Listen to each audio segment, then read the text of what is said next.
Kenapa orang-orang sukses, orang-orang kaya, pemimpin perusahaan, pemimpin instansi-instansi hebat, belum tentu orang yang secara akademisi lulusan terbaik, bahkan dari sekolah terbaik sekalipun.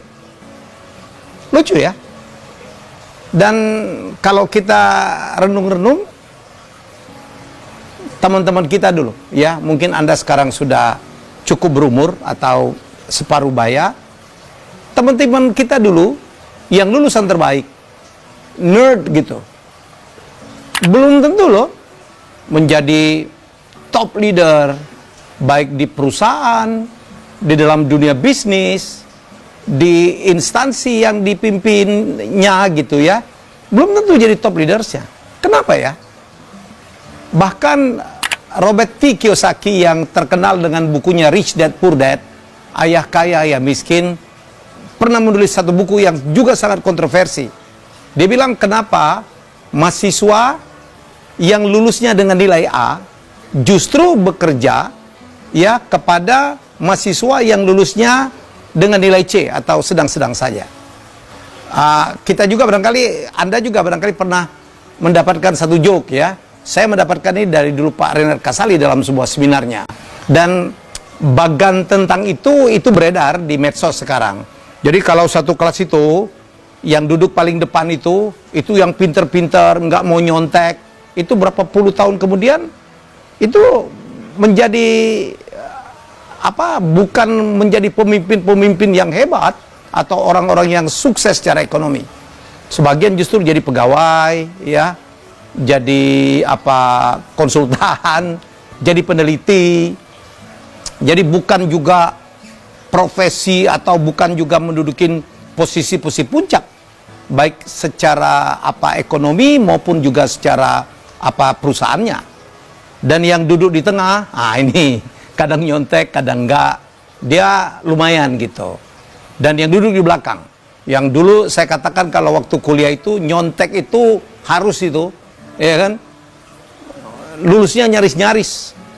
Justru itu yang kadang-kadang yang sukses, baik secara ekonomi maupun secara karir. Ada apa?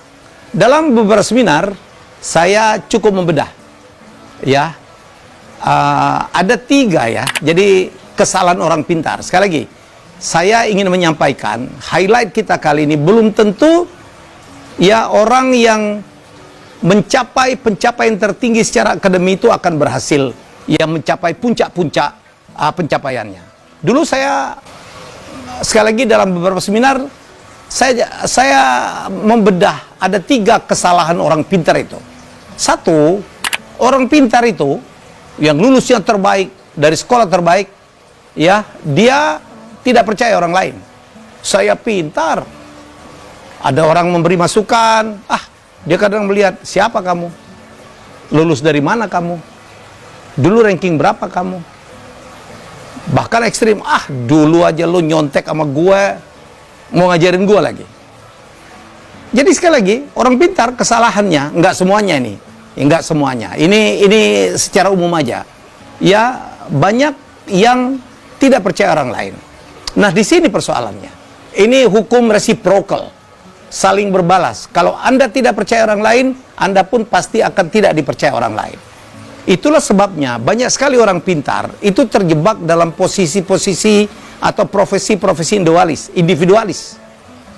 Peneliti, konsultan, dosen, itu kan profesi-profesi individualis yang tidak butuh siapapun. Kenapa? Karena dia tidak percaya orang lain. Padahal untuk menjadi pemimpin, untuk menjadi seorang pengusaha besar, Anda harus wajib percaya pada orang lain. Ya, bukankah seorang leader itu adalah harus mengerti manajemen? Dia harus ngelit manajemen. Dia harus menjadi manajer. Dia harus menjadi top manajer. Anda tahu definisi dari manajemen? Manajemen itu adalah bagaimana kita mencapai sesuatu, melakukan sesuatu melalui orang lain. Sekali lagi, kita melakukan sesuatu, mencapai sesuatu dengan menggunakan atau melalui orang lain. Makin banyak orang yang bisa di-manage, yang kita kelola, itu artinya Anda akan makin hebat sebagai manajer. Orang pintar yang tidak percaya orang lain, dia jangan-jangan dia kerjain sendiri. Atau kalaupun dia memanage orang, tidak bisa banyak. Saya selalu bercanda dulu ya, kalau seorang yang pintar banget itu mau jadi pengusaha restoran aja, jangan-jangan dia karena tidak percaya orang lain ya, nyusun menu sendiri, ke pasar sendiri, masak sendiri. Dia takut dibohongin tuh, ngitung sendiri. Aduh, ya. Jadi kalau dia mau umroh aja barangkali perusahaannya harus tutup karena dia tidak percaya orang lain. Jadi sekali lagi, kalau Anda menjadi orang yang tidak percaya orang lain, Anda tidak akan menjadi manajer yang hebat. Manajer yang bisa mengontrol ribuan orang, apalagi puluhan ribu orang. Sekali lagi, kesalahan orang pintar itu rata-rata banyak. Kenapa orang pintar tidak selalu, kan mestinya kalau orang pintar itu kan berbanding lurus, dia juga paling hebat dong pencapaiannya di masyarakat. Ternyata tidak. Ini salah satu kesalahan orang pintar, yaitu tidak percaya orang lain. Nomor 2, mohon maaf nih yang pintar-pintar. Orang pintar itu cenderung sombong, cenderung saya katakan. Saya pintar, saya lulusan terbaik, saya dari sekolah terbaik, lu siapa? Ya, jadi, nah ini persoalan. Kalau Anda sombong, ya, nggak ada orang yang suka dengan orang sombong. Kalau Anda sombong, nggak ada orang yang mau nolong orang. Bagaimana Anda bisa menjadi pemimpin kalau orang yang Anda pimpin, ya, tidak suka dengan Anda? Wah, ada orang merasa paling pintar dia, paling keren dia, gitu. Orang-orang begini, dia akan menjadi soliter-soliter gitu, yang tidak ada orang yang mau bantu. Jualan susah, sombong. Ya, minta tolong orang-orang nggak mau bantu. Bahkan nih, saya selalu bercanda. Percayalah sama saya, ya. Dengar ucapan saya. Orang sombong itu, sekali lagi, orang sombong itu kan tidak disukai orang lain. Ini lebih ekstrim lagi. Orang sombong itu, ya, itu juga tidak disukai oleh orang sombong yang lain. Sama-sama sombong aja, itu nggak bisa saling sukai. Wih, sombong banget dia. Padahal yang ngomong juga sombong. Kita tidak akan pernah menemukan misalnya asosiasi orang sombong Jakarta Selatan gitu. Jadi sesama orang sombong aja nggak kompak, malah bentrok dia.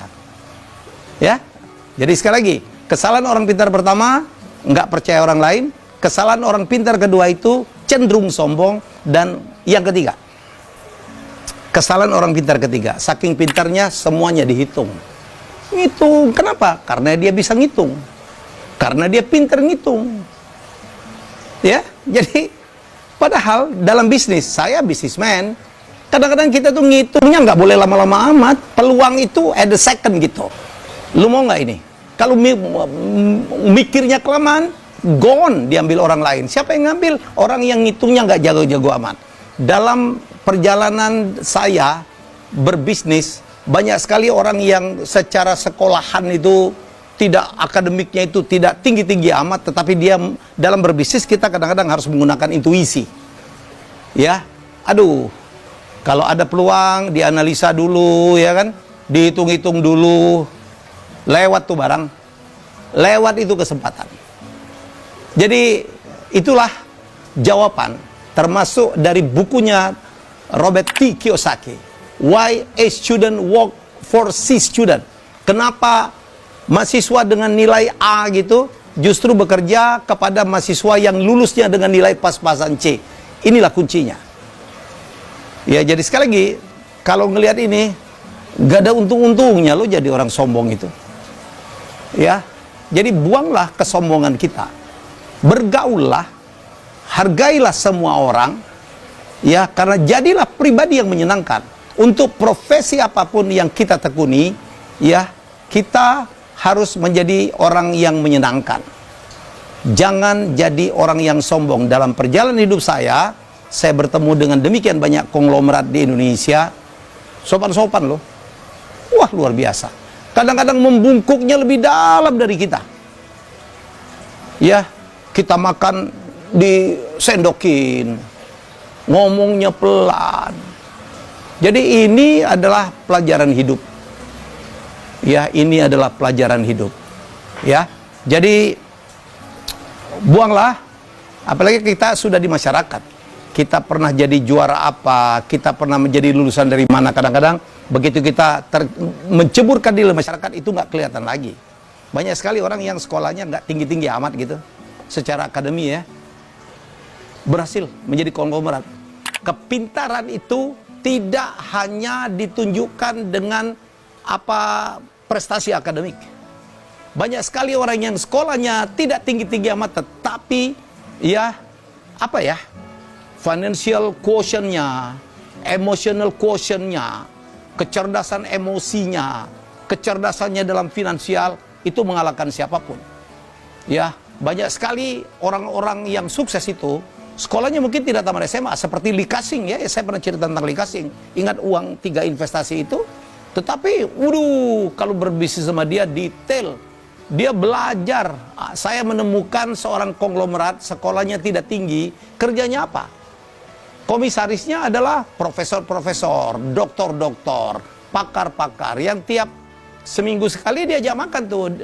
Pakar itu berdebat dan dia menyerap terus. Dan akhirnya apa? Dia paling pintar, lebih pintar dari profesor manapun. Profesor itu disuruh bisnis tidak paham. Karena tadi, ya mungkin profesornya termasuk orang pintar, iya kan? Ngitungnya kelamaan. Ya, jadi kadang-kadang kita tidak bisa menilai kesuksesan seseorang. Ya, track menuju sukses hanya dengan melihat sekolah. Tapi bukan berarti saya tidak sepakat tuh yang dalam Rich Dad Poor Dad atau buku Robert T. Kiyosaki sebelumnya. Menurut saya sangat tidak sepakat. Kiyosaki sebelumnya menulis buku If you wanna get rich and be happy, don't go to school. Kalau mau bahagia, ya dia bilang jangan ke sekolah. Contohnya siapa? Bill Gates. Bill Gates itu tidak tamat kuliah. Bill Gates itu adalah drop out dari Harvard. Masuknya aja susah. Ini kadang-kadang dijadiin contoh. Tapi Anda lihat sekarang, orang-orang kaya, mulai Mark Zuckerberg, Sergey Brin, segala macam adalah orang-orang yang cerdas dalam bidangnya. Jadi kalau saya wrap up nih, kalau saya simpulkan, ya saya selalu meminta, jadilah yang terbaik.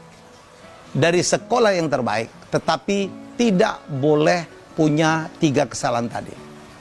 Ya, salahnya apa? Tidak percaya orang lain, harus percaya dengan orang lain. Ya, seorang manajer yang baik adalah bisa melakukan pendelegasian wewenang kepada orang yang tepat. Nah, di situ tuh kalau Anda pintar, Anda bisa melihat mana orang yang bisa dipercaya, mana yang tidak. Nah, itu kepintaran tuh di situ tuh. Nomor 2, nggak boleh sombong. Buang itu semua kesombongan.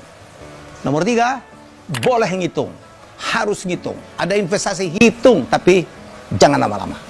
Kepintaran Anda ditentukan oleh kecepatan Anda dalam mengambil keputusan secara terukur penuh dengan perhitungan. Itulah inspirasi dari saya. Semoga bermanfaat. Marilah kita menjadi orang yang menyenangkan, tidak sombong, percaya dengan orang lain, dan hitung ya seluruh kemungkinan investasi, tapi tidak boleh lama. Kita jumpa lagi dalam episode selanjutnya.